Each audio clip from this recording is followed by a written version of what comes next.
Учирлын засгийн газраас олон нийт юу хүлээж байна вэ? Тэнгэр телевиз цувралаар үзүүлнэ. Татвар нийгмийн даатгалын өртөө аж ахуйн нэгжүүдийн дансыг өнөөдрөөс нээн гэлээ. Ойрхон орнын нөхцөл байдлаас урьдчилан сэргийлж нэг удаагийн тусгай хууль гаргах саналыг Монгол Ардын намын бүлэгт танилцууллаа. Манай улс 60 сая малтайч 6 сая ширхэг арьс шир боловсруулж байна. Оройн тэрэг үзэгчдээ Тэнгэр телевиз 7:10 мэдээллийн хөтөлбөр эхэлж байна.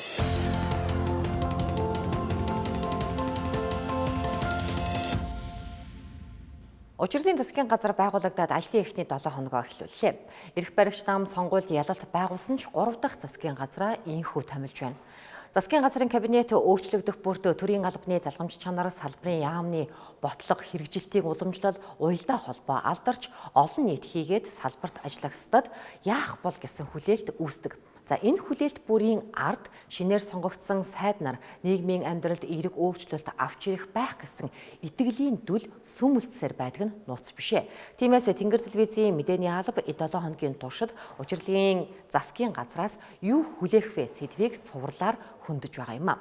Учирлын засгийн газрын бүрэлдэхүүнд салбартайгаа танилцах гэж цаг алдахааргүй нэг сайд томилогдсон нь боловсролын сайд Инх Амгалан. Түүний хувьд өмнө нь энэ салбарыг 3 жилийн турш удирдах байсан боловсролын багц хуулийг батлуулж байсан туршлагатай 2 жил гаруйн дараа иргэн энэ салбарыг толгойлох болсон сайдаас боловсролын салбарын ямар хүлээлттэй байгааг тодрууллаа.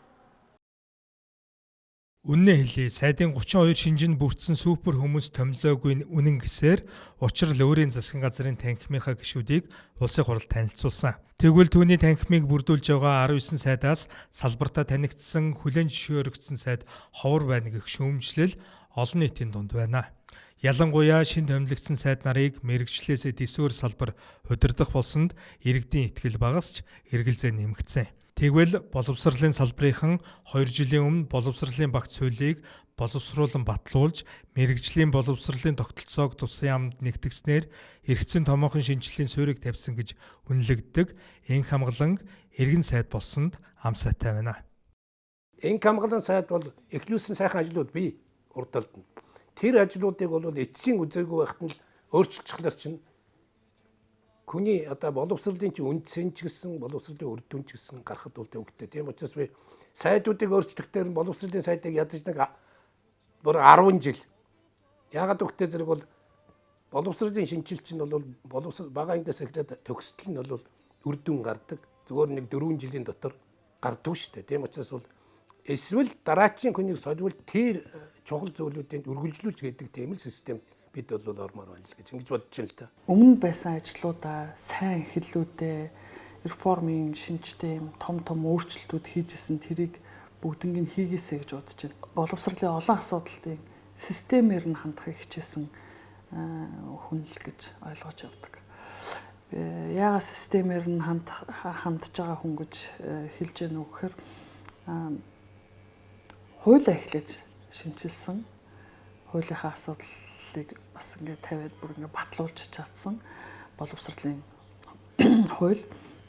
За дараа нь яг хуулиа хэрэгжүүлэхтэй холбоотойгоор баг боловсрал дээр боловсролын үзэл баримтлал гэсэн юм том бичиг баримтыг бас батлуулж чадсан.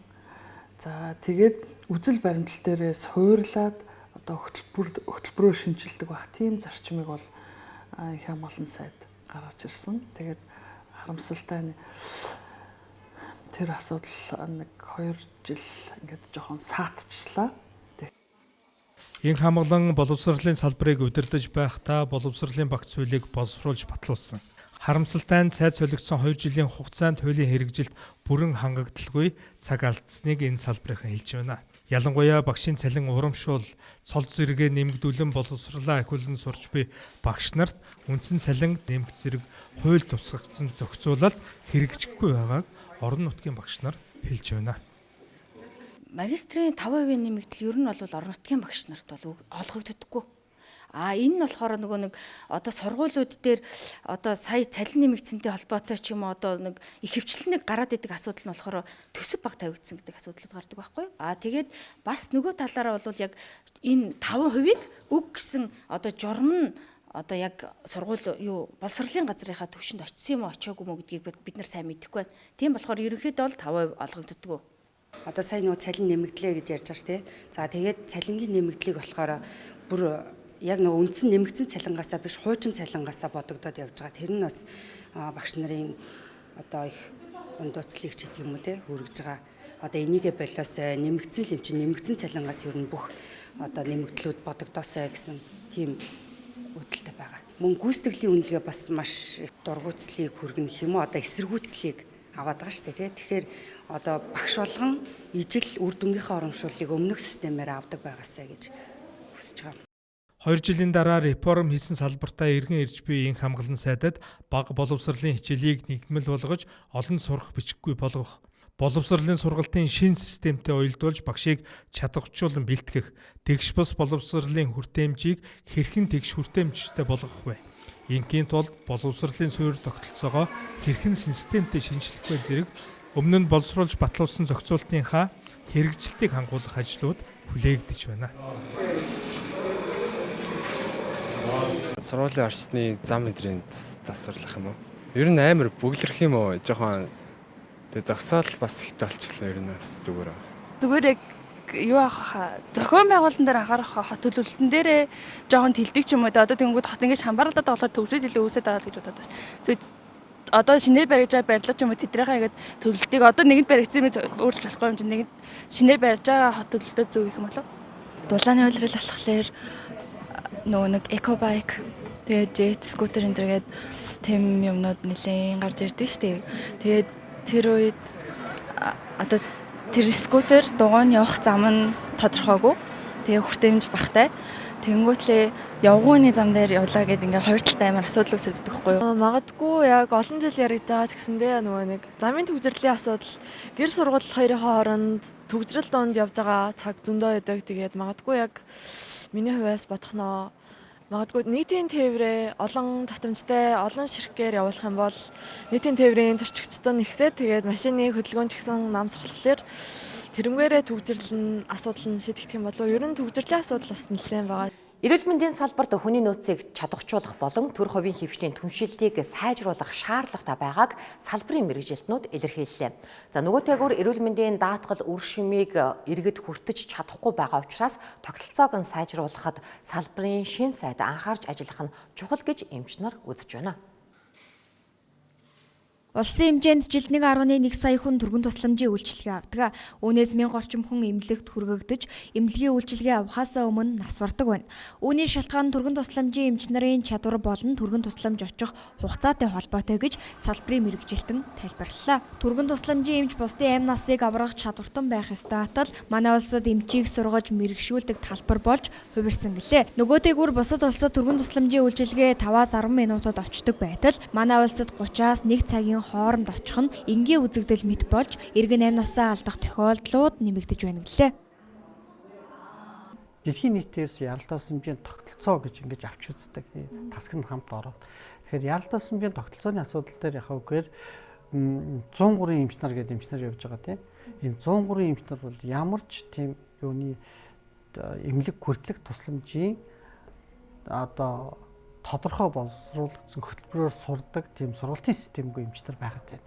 Зүгээр л нэг юм эрсдэтэд орсон, дөнгөд төгссөн те хөдөөнөөс орж ирсэн, ажил хайсан ч гэмтэй орондохоос ирсэн эмчнэр ингээд нэг ирээд ингээд дамжаад өнгөрдөг юм шиг одоо нэгсэндээ хүний нөөц нь тогтворгүй байгаад тахаар тэнд тусламж нь бас яг тийм. Насанд хүрээгүй хүүхдүүдийн 90% шүдний цоролттой байгаа нөхцөлд ирээдүйд эрүүл иргэдтэй болон гэсэн хүлээлт байхгүй гэдгийг мэргэжлийнхэн хэллээ. Гэтэл шүдний эмчилгээ үйлчилгээ үзүүлж буй эмнэлгүүдийн 90% нь хувийн эмнэлгүүд байна. Эдгээр эмнэлгүүдэд эрүүл мэндийн даатгалын хөнгөлөлт үзүүлдэггүй. Эмчилгээ үйлчилгээ өндөр үнэтэй тул урьдчилан сэргийлэх үндэсний хэмжээний арга хэмжээг урт хугацаагаар хэрэгжүүлэхийг салбарын сайдад уламжлалаа. Шүдний өвчлөлийг бууруулахад бол төр хувийн хвшлийн түншлэлийг нэгдүгээрт хангаж ажиллах нь зөв гэж үзэж байна. Хоёрдугаарт одоо даатгалаар үйлчлэгээ үзүүлэх, хувийн хвшлээрээ үйлчлэгээ авах энэ эрхийг нь нээж өгөх хууль эрх зүйн орчныг нь бий болгох. За 3 дугаарт төр хувийн хвшлэг хоорондоо үндэсний хэмжээний одоо зөвлөмжөө батлаад тэрнийхээ дагуу үйлдлийн дараалал стандартыг барьж ажиллах нь бас чухал гэж харж байгаа. Улсын эмнэлэгт ачаалал болон санхүүжилтийн асуудлаас болоод зарим шинжилгээ үйлчилгээ төлбөртэй нөхцөл рүү шилжсэн. Төр хувийн хвшил гэлтгүй эмнэлгийн үйлчилгээний төлбөр нэмэгцээр байна. Үүнтэй холбоотой иргэд санхүүгийн хямрал асуудлаасаа болоод эцэстээ эмнэлгийн үйлчилгээ авалгүйгээр эрүүл мэндэ хөсөр хаяж байна гэж эмчнэр ярьлаа. Тийм ч учраас салбарын шин сайд санхүүжилтийн тогтолцоонд анхаарлаа хандуулж хаана алдаа гарах болсныг онцлоосоо гэж хүсэж байна. Даатгал татвараа төлснийхөө хэмжээгээр эмнэлэгтэй хэвтэх боломж авахгүй. Хэвтийг гэхэд очор дараа ингээд хоошоо үргэлжлээд явдаг. Тухайн нөгөө өвчний явц нь ямар байх гэдэг ямар ч тийм юм байхгүйгээр нөгөө очроо хүлээсээр хагаад өвчин нь улам ужиграад хүндрээд асуудал болчдөг. Тэгээд ерөөсө хэвтэнгүүт эм тариа нь байхгүй тасалдчихдаг. Тэгээд ер нь улсад хэвтснээс давхар улстай ингээд татвараа төлсөн хэрнээ ахаад хувийн эмнэлэг төлбөртэй юуан улсын эмнэлгийн шинжилгээ үйлчилгээний шаардлага хангасан биш байдаг. Үзүүлэлтүүд нь гүйцэд гарч ирдэггүй. Тиймэрхүү асуудлууд айгүй хэцүү байдаг. Эрүүл мэндийн салбартаа хангах хангамж нь ажлынхаа хүчийг нэмдэг. Тэгэх юм бол биднэрт үйлчлэх хүч нь ядаж арай чанартай болох юм болов уу гэж. Одоо энэ цэцэрлэг сургууль байшин барилга гэж эмнэлэг бариад арай эмнэлгийн ажилчдыг жоохон дэмжиж ингээд яа. Хард иргэд нь бас арай энэ одоо нэг эмнэлэг дээр ингээд явах зогсоод байхгүй. Тэгээ нөгөө эмнэлэг дээр ойчлоо өдөрч ингээд суугаад. Би яг хэвчээд улсад 44 жил ажиллаад энэ 11 сард тэтгэвртэй гараад би юм уудаал одоо ингээд орж ирэл явж байгаа. Тэгэхдээ бүх юм тэгэл төлөвөртэй. Эрүүл мэндийн талдаа жоохон эмнэлэг сөүллэх байвал одоо сайн юм байна. Хүн ам өссөн чинь өвчин зовлон шинжилгээ болсон л байдаг юм байна. Одын хавдрын үг бол орон нутагт бол байхгүй. Мөрөнд бол очоод имчилгээ чинь хавдар бол тэгээд хавдар судлал хийж байгаа юм чинь. Тэгвэр эдийн шинжилгээ өгчээл. Тэгэхээр эмнэлэг ирж хавдрын имчилгээ хагаад өгч байгаа. Хөрөнгө үүс тавьж байгаа. Орон нутаг бас одоо бүр болох байлаа гэх аймаг дээр юм тийм үйлчлэгээс айжруулах боллоо. Өнөөдрөөс нийслэл хот тог цахилгааны хязгаарлалтаа эхлүүлж байна. Сүүлийн 20 жил ийм хязгаарлалтад ороогүй эрчим хүчний салбар эцсийн амьсгал тасрахын өмнөх сэхэнд байна. Ийм хүнд нөхцөлд орох хүртэл 10 жил тасралтгүй Монгол Ардын намынхан засаглаж ирсэн энэ салбарт шин салхи болж хүн намынхан орж ирснээр олон нийтийн дунд хүлээлт үүслээ. Асуудалт дараатай энэ салбарыг удирдах шин сайдаар томилогдсон найдлаад ард иргэд салбарын эксперт мэргэжилтнүүд дараах үгийг дайж байна. Чажус руу 2022 оноос хойш эрчим хүчний сайдаар ажиллах хугацаанд их усүрийг 700 мегаваттаар нэмэгдүүлсэн байна. За тухайлбал бөөрөлжүүлтийн 300 мегаваттын хүчин чадалтай станц өнгөрсөн жил ашиглалтад орсон. Ийм хэмжээний эрчим хүч 2028 оноос дахин нэмэгдэнэ. За дараа жилийн 100 гэхэд Төв аймагт 660 мегаваттын хүчин чадалтай Баянгийн цахилгаан станц ашиглалтад орно. За Шивээ аваагийн 330 мегаватт, Дулааны 5 дугаар цахилгаан станцын 300 мегаваттын төслүүд за аль хэдийн гараанаас гарчихсан яваа. За тиймээс шинээр томилогдсон сайд өмнөх сайдын эхлүүлсэн төслүүдийг зогсоож гацаалгүй тогтвортой үргэлжлүүлэх ёстойг салбарын экспертүүд дамжууллаа. Олон жойжл сөрөнгө бол байсан болов энэ ажлуудаа цаашаа нэлээд эрчимтэй явуулах байсан бол харж ирсэн баггүй юу. Урд нь тогтсон одоо энэ системийг өөрчилж өөрийн хүмүүсийг өөрийн намынхны дэмжих нэрийдлэр чадвартай болсон хүчнүүдийг бас сайлуулж чухал гэж бас жоохон айдастай байгаа. Тийм учраас энэ дээр бол аль алихын тэнцвэрийг олоод тухайн болсон хүчнүүдээр одоо ажлыг нь урагшлуулж явуулах ажил бол их чухал байгаа л да. Бодлогын залгамж халааг үргэлжлүүлэхээс гадна үн тарифыг яарвчлан чөлөөлөх найдлаа сайдын нэн тэргуунд хийх ёстой ажил хэлээ. За энэ жилээс дулааны үн тарифыг нэмэгдүүлэх ёстой байсан ч Занданчтрын засгийн газар улс төрийн шийдвэр гаргасан. За гэтэл дулааны цахилгаан станцууд эхнээсээ үр төлбөртөө баригдаж банкнаас зээл авч ажилчныхаа цалин хүсийг тавьж эхэлсэн байна. За тухайлбал дулааны 3 дугаар цахилгаан станцэл гэхэд 1 гигакал дулаан эрчим хүчийг 29836 төгрөгөөр үйлдвэрлэдэг хэрнээ борлуулахдаа 5 дахин бага буюу 5162 төгрөгөөр борлуулж байна. За үүнээс болж орлого төвлөрөлт нь 32 тэрбум төгрөгөөр тасарчээ. Найдлаа сайдаас хамгийн түрүүнд хийх ажил бол хүсэж байгаа зүйл бол үн тарифын чөлөөлөл байна даа. Нөгөө л үр зээлийн гинжин хэлхэж тасрахгүй байгаа.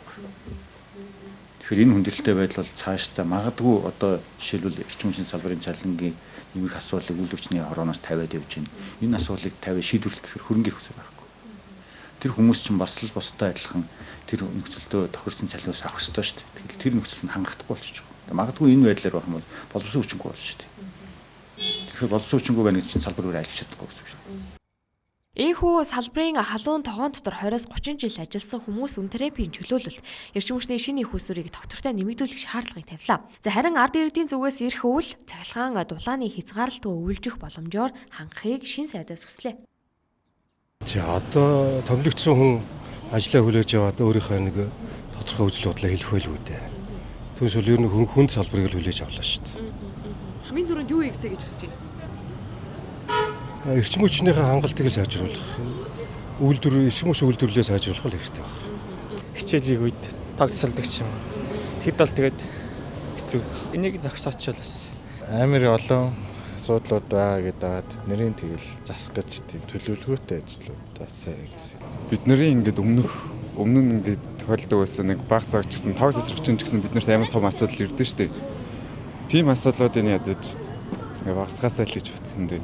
Тийм. Шин сайдын хувьд мэдээж одоо хийнэ чаднаа тий бүтэнэ гэсэн чин зорилготойгоо гарчсан байх гэж бодож штэ. Тэгээд одоо харчлаа. Онгорсноос хойш эрчим хүчний салбарын ажилчид цалин хөлсөө нэмэгдүүлж ажиллах орчин нөхцөлийг сайжруулах шаардлагыг удаа дараа тавьж байна. За хизээ мэдгүй дэлбэрч мэдхийн салбарт дөрвтэй шинжилэл хийхгүй бол ажил хаялт зарлахаа хүртэл илэрхийлж байгаа юм. За нэг үгээр хэлбэл шинэ эрчим хүчний сайдын шийдэх ёстой асуудлын эрэм дараалал тодорхой байна. Татвараа төлж чадалгүй дансаа хаалгуулсан 12,000 гаруй аж ахуйн нэгжийн дансыг өнөөдрөөс эхлэн нээхэр боллоо. За энэ бол учрлын засгийн газрын гаргасан анхны шийдвэр юм а.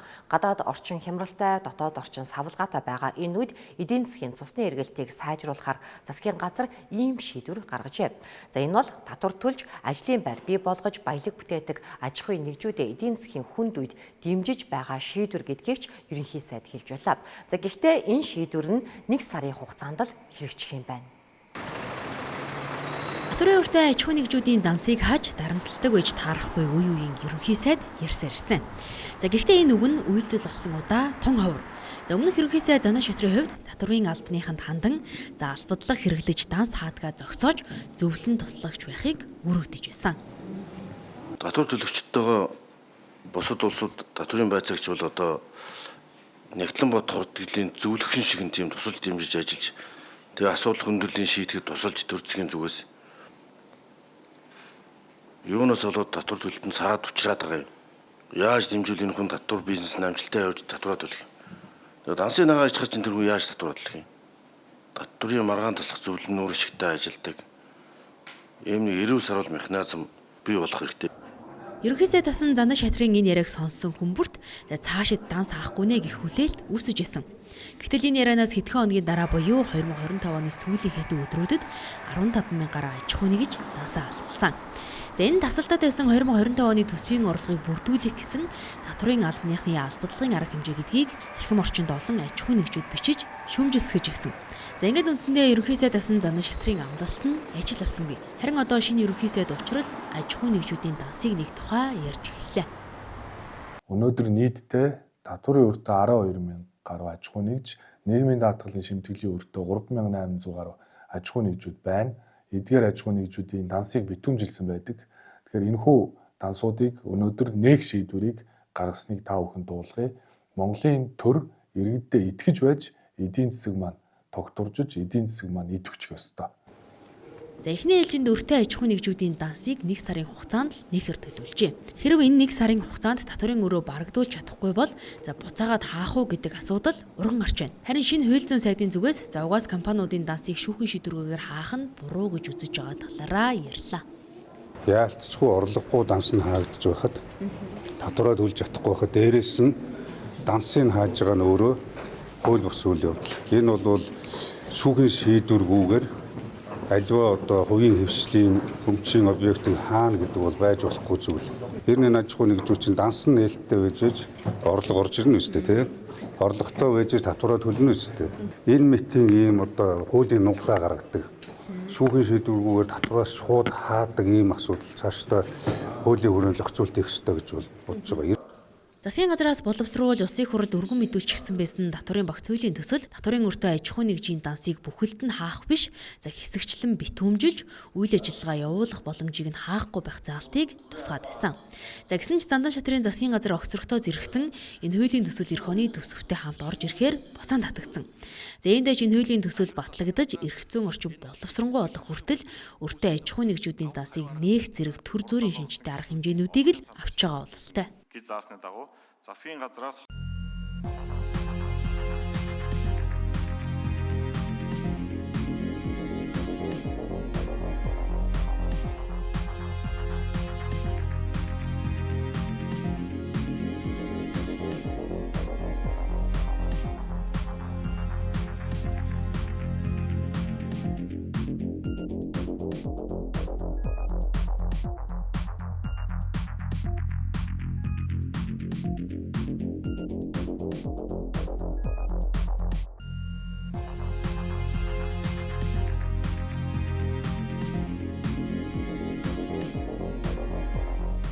Эргээд студид тавтай морилн үзэгчтэй Тэнгэрлэлээс 7:10 мэдээллийн хөтөлбөр үргэлжилж байна.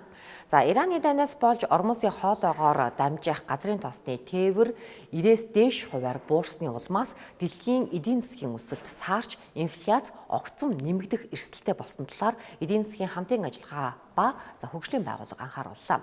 Энэ нөхцөл байдал Америк нэгдсэн улс, Их Британи зэрэг барууны улсууд мөн Сауди Араб, Арабын нэгдсэн Эмират улс, ойрхон орнуудын улсуудад хамгийн хүчтэй цохилт өгөх бол хятад улсын тухайд дайн хүчтэй нөлөө үзүүлэхгүй гэж үзэн эдийн засгийн өсөлтийн таамаглалыг нь хിവэр үлдээсэн байна. Дэлхийн дотоодын нийт бүтээгдэхүүний өсөлт 2025 оны 3.3%-аас 2026-нд 2.9% болж буурч 2027-нд 3% болж бага зэрэг сэргэх төлөвтэй байна. Эрчим хүчний үн огцом өсснөөр 20 бүлгийн орнуудын инфляц энэ онд 4% хүрэх төлөвтэй байгаа нь өмнөх таамагаас 1.21-жээр өндөр байна. Хэрвээ нөхцөл байдал улам дордвол дэлхийн эдийн засгийн өсөлт дахин 0.51-жээр буурч инфляц 0.91-жээр нэмэгдэх магадлалтай байна. Дэлхийд эдийн засгаараа тэргүүлэгч Америк нэгдсэн улсын хувьд эдийн засгийн өсөлт нь 2%, 2027-нд 1.7 орчим хувь байх төлөвтэй байна. Хэдийгээр хиймэл оюунтай холбоотой хөрөнгө оруулалт өсөлтийг дэмжиж байгаа ч гэлээ иргэдийн бодит орлого хэрэглээний өсөлт удаашрж байгаа нь гол хүчин зүйл болж байгааж. Мөн Америк нэгдсэн улсын инфляц энэ онд 4.2% хүрэх төлөвтэй байгаа нь өмнөхөөс 1.21-жээр өндөр үзүүлэлттэй. Бусад томоохон эдийн засгуудын хувьд Хятад улсын эдийн засгийн өсөлт энэ онд 4.4% хിവэр байх ч гэсэн 2027-нд бага зэрэг буурч 4.3% байна. Харин Евразийн өсөлт энэ онд 0.8% болж буурах төлөвтэй байна. Европын бүсэд эрчим хүчний өндөр үн эдийн засгийн идэвхийг сааруулж байгаа бол Япон улсад газрын тосны бүтээгдэхүүний импортын зардал өсөж байгаа гэлээ. 20 бүлгийн орнуудаас Их Британаас хамгийн их хохирол амсах төлөвтэй гэж энэхүү байгууллагаас онцолж байгаа юм. Мөн түүнчлэн ойрхон орнууд дахь Арабын улсуудын эдийн засагт ноцтой хохирол учирч байна. Нэгдсэн үндэсний байгууллагын гаргасан судалгаагаар энэ дайн ойрхон орнуудын эдийн засгийн өсөлтөөс ойролцоогоор 200 тэрбум $ыг устгаж болзошгүй гэж тогтоожээ. Судалгаанд дурдсанаар нийт алдагдлал нь бүс нутгийн ажилгүйдлийн түвшинг 4%-аар нэмэгдүүлэх магадлалтай. 3.6 сая ажлын байрны орлого буурч 4 сая хүн ядуурлын шугамаас доош орох эрсдэл байна. Ормосын хоолойг хаасны улмаас нефт байгалийн хийгээ экспортлох боломжгүй болоод байгаа Катар, Кувейт, Сауди Араб, Арабын нэгдсэн Эмират зэрэг орнуудад хамгийн ихээр нөлөөлж байгаа гэлээ. Мөн түүнчлэн Goldman Sachs Group-ийн тооцоолоор хэрвээ мөргөлдөөн 4-р сарын төгсгөл хүртэл үргэлжилбэл Катар болон Кувейтийн дотоодын нийт бүтээгдэхүүн энэ жил тус бүр 14%-аар буурч магадгүй байна. Энэ нь 1990-ад оны ихэнх үеийнхтэй ижил эдийн засгийн уналтанд тооцогдож байгаа юм. Энэхүү ойрхон орнуудад болж байгаа сүргэлдөөний сүүдэр Монголын эдийн засагт хэдийнэ тусаад эхэлсэн. Дизель түвшний үн 300 төгрөгөөр нэмэгдсэн нь дөнгөж эхлэл гэдг нь ч тодорхой болоод байна. Цаашид шатхууны үн 2.5 дахин нэмэгдэж магадгүй ч их сурвалжууд мэдээлж байна. Иймд үүсэт байгаа нөхцөл байдлыг сүрэн тесрүүлэх арга хэмжээг дотооддоо яаралтай эхлүүлэх үүргийг Улсын хурал дахь Монгол Ардын намын бүлгээс засгийн газарт чиглэл болгожээ. За энэ дагуу ирэх лавг гарагт засгийн газар хэрхэн хариу арга хэмжээ авах тухайга танилцуулах юм байна. Бүх бүтээгдэхүүний суурь өртөг болсон шатхууны үн өдрөөр нэмэгдэж байна. За манай улс хойд өрштөгөө үн тогтворжуулах гэрээ байгуулсан тулдаа А92 шатхууны үн ойрын хэдэн сардаа нэмэгдэхэргүй байна. Харин бусад төрлийн шатхууны үнийг тогтворжуулах боломжгүй. За энэ дарга буюу шатхууны гайлын татварыг тэглэх хуулийг салбар яамнаас улсын хурлд өргөн мэдүүлээд байгаа. За гэхдээ энэ хууль батлагдаж гайлын татвар тэглэгдлээж шатхууны үнийн өсөлтийг хазаарлах боломжгүйг хаана ойлгож хүлээж авахыг шийдвэр гаргагчид учирсаар байгаа. Харин дотоодын эдийн засгийг төвчөржүүлэх хямралыг хөрөлхтаа даван туулахын тулд ковидын хууль шиг тусгай хууль батлах асуудлыг эдийн засаг хөгжлийн яамнаас санаачлаад байгаа юм а. За салбарын сайд уг хуулийн төслөө өнөөдөр намын бүлэгтээ танилцуулжээ. Шатхууны үнийн өсөлт бол бараг 2.5 дахин өсчих ийм нөхцөл байдал үүсч мэдхээр байна. Энийг дагаад Монголын валютын гадагшлах хэмжээ 1.4-өөс 2.5 тэрбум долларт хүрээд нэмэгдэж гадагшлах нөхцөл байдал үүсч мэдхээр байна. Тийм учраас энэ бүх юмнуудынхаа тооцоо судалгааг нарийсгаж хийгээд аль дээр нь ямар зохицуулалт тохируулгууд хийвэл төсөв маань дааж чадах, за тухайлсан төрлийн бүтээгдэхүүний үнийн өсөлтөө бас тодорхой хэмжээнд хязгаарлаж болох юм гэдэг ийм л зүйл байгаа. Засгийн газар яаралтай гормоор тусгай хууль өргөн мэдүүлэх гэж байгаагийн цаана эрх хэмжээг нэмэгдүүлэх гэсэн оролдлогч байхыг үгүйсгэхгүй гэж зарим судлаач эдийн засагчид болгоомжилж байгаа. За хэдий болгоомжлох тал байж болох ч хуулийн төсөлд алдаа дутагдaltaй зүйл байвал засаад илүү боловсронгуй болгож батлахын зүйтэй гэдгийг бүлгийн дарга хэлж байлаа. Ковидын үед энэ хуулийг ашигласан. Сайн үр дүн нь юу байсан бэ? Муу үр дагуулсан нь юу байсан бэ гэдгээ дүгнчих болцоо бидэнд байгаа.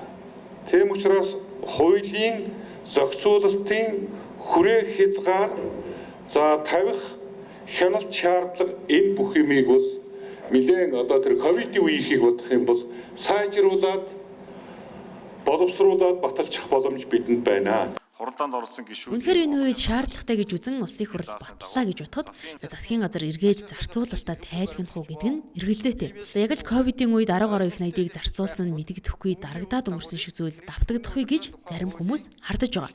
Харин эдийн засгийн хөгжлийн сайд инх баяр зарцуулалтаа тайлгнана гэж аман байдлаар мэдгдсэн ч за хуулийн төсөлдөө энэ тухайга тусгах хэсэг нь эргэлзээтэй. За одоогоор энэ хуулийн төсөл дээр яамдаас санал авах шатандаа явж байгаа юм байна. Монгол Улсын их хурлын дарга Бямбцогт өнөөдөр Монгол банкны ерөнхийлөгч Наран Цогттой уулзаж гадаад дотоод зах зээлд үүсэж байгаа эдийн засгийн нөхцөл байдал, инфляц, үнийн өсөлт, валютын нөөц болон цаг үеийн асуудлаар санал солилцсон байна. Монгол банкны ерөнхийлөгч Наран Цогт ойролт орондын зөрчилдөөний улмаас эдийн засагт үүсэх сөрөг нөлөөлөл болон цаг үеийн нөхцөл байдлын талаар мэдээлэл хүргэлээ. Мөн гадаад валютын улсын нөөцийг хамгаалах, ханшийн доктортой байдлыг хангах чиглэлд Монгол банк хуульд заасан арга хэмжээг нөхцөл байдал нийцүүлэн тухай бүр авч олон нийтэд ил тод мэдээлэл хүргэж ажиллаж байна гэлээ. За улсын хурлын дарга Бямбцогт дэлхийн улс төр эдийн засгийн нөхцөл байдал нэн эдрээтэй түүнээс улбаалсан хүндрэл сорилтууд манай улсын нийгэм эдийн засагт нөлөөлж эхлээд байгааг дурдаад ийм экзэгтэй үед цаашид Монгол банкнаас авч хэрэгжүүлэх бодлогын арга хэмжээний талаар улсын хуралд тогтмол мэдээлэл зөвлөмж ирүүлж байхаар тогтсон юм а. Дараагийн мэдээ. За одоогоос жил гарын өмнө мэдээлэл технологийн үндэсний парк төрийн өмчөд үйлдвэрийн газар Сод Монгол компани охин компани болох компанийн өргөө 2 кинотеатрыг зах зээлийн ханшаас даруй 10 дахин бага үнээр түрээсэлж ирсэн асуудлыг шүүхэд өгч албатан чөлөөлүүлэхээр болсон. За гэвч түрээсийн байрлагад засвар тогтчлтын ажил хөрөнгө оруулалт хийсний нөхөн төлбөр барагдуулах 791 сая төгрөгийн өрөнд мэдээлэл технологийн үндэсний парк унаж дансаа хаалгуулсан байна. Улсын өмчийг хаанч байхгүй үнээр түрээсэлчгээд оронд нь өөрт төлбөр нэгдэг ийм жишээ сүүлийн үед хэд гарах болжээ. Өргөө 2 кинотеатр буюу Newtur Safaris компани IT паркийн хойд корпусын 2650 м квадрат талбай буюу тус байгууламжийн нийт талбайн 37%-ийг сарын өрдөө 16 сая төгрөг буюу 1 м квадрат талбайг 8000 төгрөгөөр түрээсэлдэг байсан төдийгүй тухайн хямдхан түрээсэлдэг талбайгаа цааш нь 1 м квадратыг нь 100 мянган төгрөг болгон дамлан түрээсэлдэг байжээ. Дийслийн А бүсэд 1 м квадрат талбайг 8000 төгрөгөөр түрээслэнэ гэдэг ой тоонч байхгүй дүн билээ. Хэрв энэ талбайг зах зээлийн ханшаар буюу 1 м квадрат талбайг хамгийн багадаа 100 мянган төгрөгөөр түрээсэлбэл сар түрээсийн орлогоос 100 сая төгрөг олох боломж IT паркд бүрдэх юм а. Харамсалтай нь Өргөө 2 кинотеатр түрээсийн талбайг суллахдаа дахин засвар төгсөлт хийхээс нааш үйл ажиллагаа явуулах нөхцөлгүй эвдэд сүйтсэн орчныг хүлээлгэн өгчээ. За ингээд бид нар 791 сая төгрөгийн зөрүү төлбөр дээр 3.1 тэрбум төгрөгийн хөрөнгө хүлээж авах хэрэгтэй байхгүй юу? Уг нь бол гэтэл одоо энэ хөрөнгийг хүлээж авах явцад 3.1 тэрбум төгрөгийн хөрөнгө байгаагүй. Бид нар 630 сая төгрөгийн одоо хөрөнгө энэ талбайгаар ингээ хүлээж авсан байгаа. Гэтэл ерөн цаад дагуулгаар бол энэ 2015 онд хөрөнгийн үнэлгээгээр гаргасан энэ 3.1 тэрбум төгрөг нь өнөөдөр ямар ч одоо үн цэнэгүй болсон байгаа. Тэгээд албаар одоо хорлон сүйтгэж доторх одоо бүхий л талбайг эвдэж одоо дахин ашигладаггүй болгож хүлээлгэж өгсөн. Шинэ засгийн газар за тэгээд шинэ одоо яамны сайд бол холбогдож энэ тал дээр бол даруй арга хэмжээ авна гэдгээ бол саяас ингээд дэлэрхийлж илээ. Тэгээ одоо ингээд бид нар маш шуурхан арга хэмжээ авахгүй бол өнөөдөр ингээд тог тасрна, ус тасрна, дулаан тасрна. За ингээд өнөөдөр 2 сая хүнд Монголиагийн үйлчлэгээ хүрхүүгүй юу? Бид нар өнөөдөр мэдээллийн технологийн салбарын энэ гол гүр болсон IT парк цаашдаа үйл ажиллагаа явуулах уугүй гэдэг ийм эзэгтэй үе дээр л ингээд хүрчээд байна. Зах зээлийн үнээс хэтэрхий хямдаар төрийн өмчөө түрээсэлж алдагдал үүрч ирсэн тохиолдол ганц IT паркаар хязгаарлагдахгүй. Бидний нэрэл заншснаар Ленин музейн барилгыг алдарт уяач нэмж өвийн эзэмшдэг MJL корпорац баарны зориулалтаар түрээсэлж байгаад 2014 онд уг барилгыг төрийн өмчөд буцаан авахад түрээсийн талбайн засварт оруулсан зарлаа буцаан нэхэмжилж шүүхийн шийдвэр алавдсан даруйд хууль зүйн сайд Инх баяр цагдаа нарын үлдэгдэл цалин болох 7 тэрбум төгрөгийг нэмжиж шилжүүлсэн гэх шууган одоо эд дүрдэнж байгаа нь төрийн өмчийг хувийн хвшилд хямд түрээсэлсэн маргаанаас үүдэлтэй. Ер нь төрийн өмчийн байруудыг аль 20 жилийн өмнөх ханшаар буюу 1 м квадрат талбайг нь 7-8 мянган төгрөгөөр хувийн хвшилд түрээслүүлдэг. Гисэн ирнэ төрийн өмчийн байгууллагууд нь өөрсдөө 1 м квадрат талбайг нь 80 мянган төгрөгийн үнэтэй бизнес хэрэглээнд самхах тухалдаг уруу жишг тогтоодлаа. Төр өөрөө ашиглахгүй хувийн хвшилд түрээсэлж байгаа 93531 м квадрат талбай бий. Түүнийгээ зах зээлийн ханшнаас хэтэрхий бага үнээр түрээсэлдэг атлаа иргэн чөлөөлж эзэмшилтэд буцаан авах болохоор хувийн хвшилд их хэмжээний нөхөн төлбөрийн үр дүндэг удаа дараагийн асуудлыг төрийн өмчийн бодлого зохицуулалтын газар анхааралтай авч талсан сэргийлдэг болмоор байна. Эсэлтийн ерөнхий шалгалтанд өндөр оноо авсан багш сурагчдыг урамшуулах, сургуулиудыг хооронд нь эсэлтийн ерөнхий шалгалтын дундаж оноогоор харьцуулах, эренблэх, жагсаалт гаргахыг хориглодог. За гэтэл хөдөө орон нутагт голдуу ийм эренб ихээр тогтоодгоос болж засварг үзэгдэл нэг бус удаа гарч байна гэлээ. Тодорхойлбол сургууль багшийн онооноос хойш татах нь гэдэг шалтгаанаар эсэлтийн ерөнхий шалгалт өгүүлэхгүй гэж тааруухан сурлагатай хүүхдүүдийн эрхийг зөрчсөн тохиолдол гарч байжээ. Ингэж сургуулиудыг эренбүүлж чагсаадаг бэлтгэсэн сурагчийн өндөр оноо авсан багшийг урамшуулдгаас болж сургуулийн дундаж доош нь унгахгүй өнгөрсөн жилийн байраа урагшлуулна гэх шалтгаануудаар хүүхдүүдийн хүссэн хичээлээрээ эсэлтийн шалгалтад оролцох эрхэд халддаг болохыг төгсөх ангийн сурагчид хэлж байна. Бүр ингэж хэтэрхий муу хүүхдүүдийг одоо эсэлтийн ерөнхий шалгалтад ерөөсөө оруулахгүй байх тохиолдолчоос байдаг. Чи уусаа тэнд ингээ орохгүй чи уусаа чадахгүй. Тийм болохоор одоо зөв шууд боль гэх чинь. Тэгсэн чинь нөгөө хүүхэд нь болохоор ингээд амар их яг тэр хичээлийг өгөх амар сонирхолтой. Тэр хүүхдээс олж сургуулийн дундаж оноо багасна гэх чишээний нэг тиймэрхүү юм арай л шууд болиулчихад байгаа. Зөндөө ярьж байгаа уу? Аюу хэцүү л байгаа. Зарим нэг муу хүүхдүүдээ жоохон дээрлэх ч юм уу олон хүүхдүүдийн донд ингээд чи чадахгүй чи шүгж явах юм нэ тэрэг тийм болчлаа. Одоо өмнө жилийн сургуулийн дундчийг доошлуулваа сургуулийн нэр Гутаава гэл нэг тиймэрхүү юм яриад идэг. Харин боловсролын үнэлгээний төвөөс албан ёсоор сургуулийн аймагуудыг эсэлтийн шалгалтын оноогоор харьцуулж эренб гаргадаггүй гэлээ. Учир нь эсэлтийн ерөнхий шалгалт бол хүүхдүүд хүссэн сургуульдаа эсэхийн тулд тухайн сургуулиас гаргасан босго оноог давах шалгалт юм. За өөрөөр хэлбэл энэ шалгалтын оноогоор сургуулиудын сургалтын чанарыг тогтоох зорилгогүй. Харин сургуулиудын сургалтын чанарыг гүйцэтгэлийн үнэлгээ болон чанарын үнэлгээний шалгалтаар жагсаах нь зөв гэлээ. За ингэж сайн дураараа эренб гаргаж цахимд нийтэлдэг засаг даргын тамгын газрууд сургууль боловсролын байгууллагуудад албан бичиг хүргүүлж сануулах арга хэмжээ авдаг байна. аймгийн сургуулиудыг хооронд нь аймаг дотор нь сумын сургуулиудыг ч юм ингэж эренбэлж ингэж аль бие осоор ингэж эренблээд байгаа нь манай жагсаалт биш ээ. Тэгэхээр энийг одоо бас аймгийн засаг даргын тамгын газар тухайн сургуулийн одоо захирал удирдлагууд одоо бид нэр зөндөөл хэлж байгаа. Гэвч энэ байдал ерөөсөө уралддаг тухайн 800 авсан хүүхдийг шагнадаг, 800 авсан хүүхдийн багшийг шагнадаг энэ зүйл нэг талаар багшаагаа урамшуулж байгаа сайн боловч нөгөө талаар энэ шалгалтын маань зорилготой зөрчилддөг учраас энийг зөв зүйл гэж хэлэхгүй байна. Гүйцэтгэлийн үнэлгээ, чанарын үнэлгээнийхээ үр дүнгээр одоо эренблэгдэж агсаж багш нарыгаа урамшуулдаг байгаа ч гэдгийг бас дахин хэлье. За нөгөө талаас ингэж урамшуулал хүртэл олгож цахимд нийтэлж соллоод байхаар багш нарч өөрсдийн ажлыг үнэлүүлэхийг хүснэ. Тиймээс эсэлтийн шалгалтын оноогоор тухайн сургуулийн сургалтын чанар, багшийн ур чадварыг тодорхойлдог байдлыг халах хэрэгтэй байна. За энэ үйлдэл нь сурагч өөрийн сонгосон хичээлээр шалгалт өгөх хэрэгтэй бөгөөд үүнд сургууль багш нар нөлөөлөх ёсгүй гэх боловсролын тухай хууль болон эсэлтийн ерөнхий шалгалтын журмыг зөрчсөн үйлдэл юм а.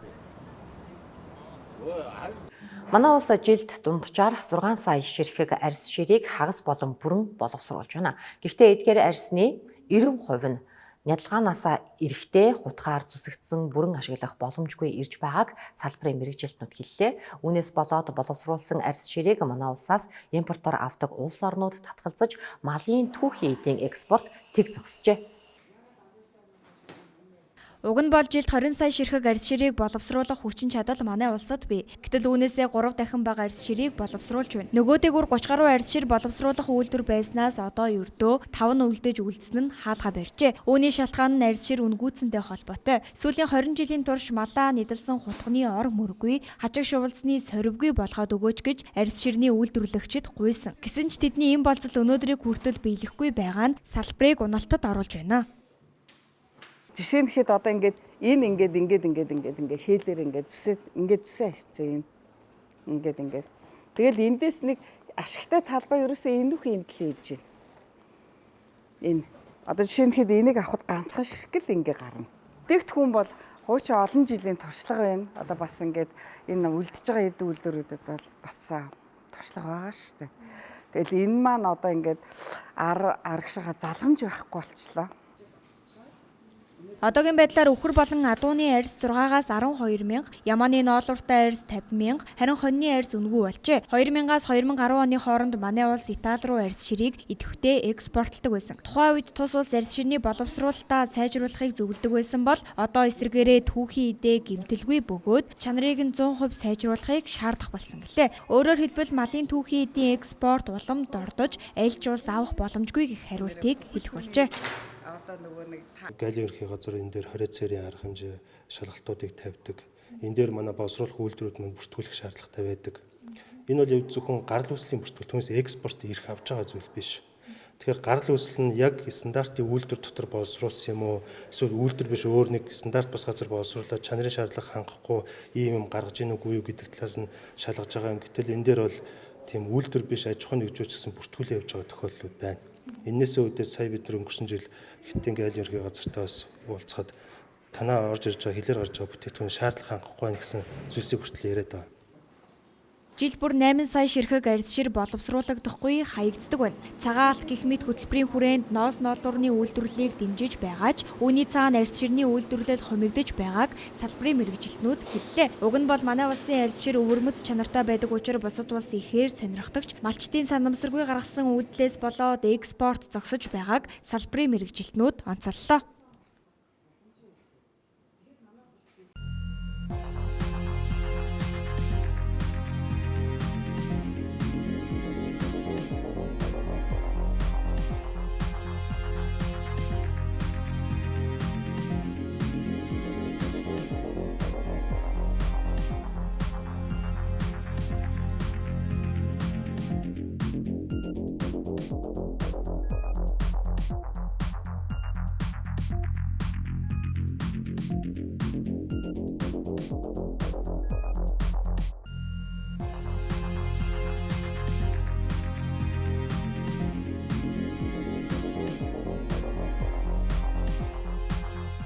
Тэнгэрлээс 7 10 мэдээллийн хөтөлбөрөөр үзүүллээ. Хамтдаа анхаарлаа хандуулсан танд баярлалаа.